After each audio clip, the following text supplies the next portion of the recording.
आज मैं आपको एक सच बताना चाहूँगी। मैं हमेशा से कॉन्फिडेंट नहीं थी। एक टाइम था जब मैं लोगों के सामने बोलने से ही डरती थी।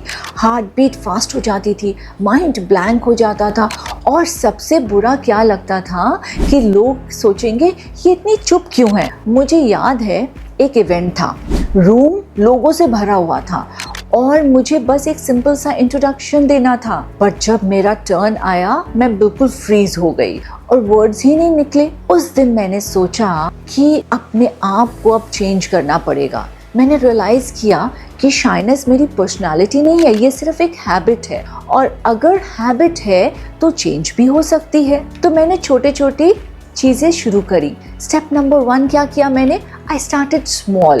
मैंने बड़े स्टेज से स्टार्ट नहीं किया, सिर्फ लोगों को हाय बोलना और थोड़ी देर बातचीत करना स्टार्ट किया। स्टेप नंबर 2 मैंने क्या किया? I prepare topics. Awkward silence से बचने के लिए मैंने 2-3 सिंपल टॉपिक्स तैयार कर लिए, जैसे मूवीज़, करंट ट्रेंड्स या फिर सिंपल डेली लाइफ। ये सोचा कि अगर मैं किसी से मुझे बातचीत करनी होगी तो मैं किस टॉपिक पे बात करूँ, मूवीज़ पे, करंट ट्रेंड्स पे या सिंपल डेली लाइफ पे।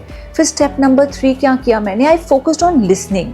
मुझे लगा मुझे बोलना ही नहीं है, जब मैं सुनने लगूंगी तो अपने आप कॉन्वर्सेशन इजी हो जाएगी, क्योंकि जो मैं सुनूंगी मुझे उसी का जवाब देना पड़ेगा। तो ये भी एक बहुत ही आसान तरीका था।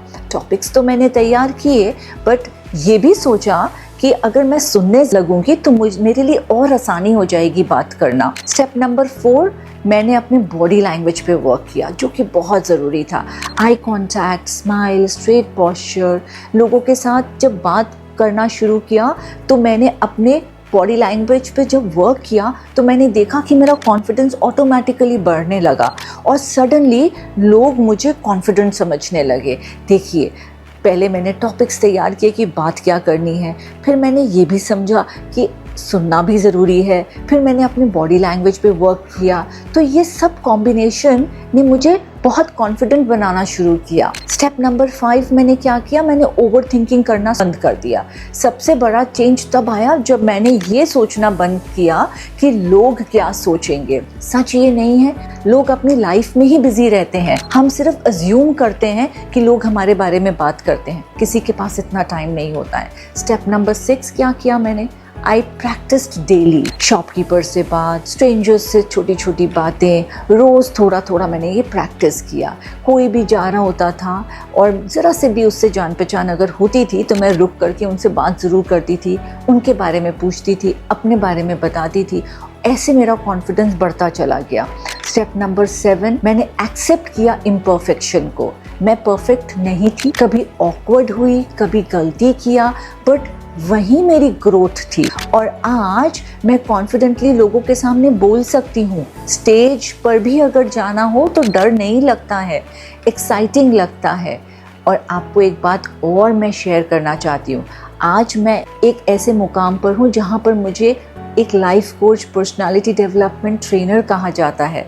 तो यहाँ तक पहुँचने के लिए वे बैक 26 इयर्स पहले जब मैंने शुरुआत की थी तो ये वो वाली रूबी चावला थी जिसने अपने ऊपर काम किया, राइट। और काम करते करते आज मैं इस मुकाम पर हूँ कि लोग मुझे पहचानते हैं, जानते हैं और मुझसे कहते हैं कि कम्युनिकेशन के टिप्स दीजिए।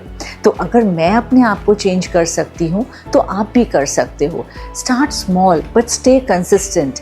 यस, मैंने मेहनत बहुत की, मैंने बहुत प्रैक्टिस की और अपनी शाइनेस को कॉन्फिडेंस में कन्वर्ट किया। आप ज़रूर कर सकते हैं अगर आप में वो लगन हो, वो इच्छा हो, वो कंसिस्टेंसी हो।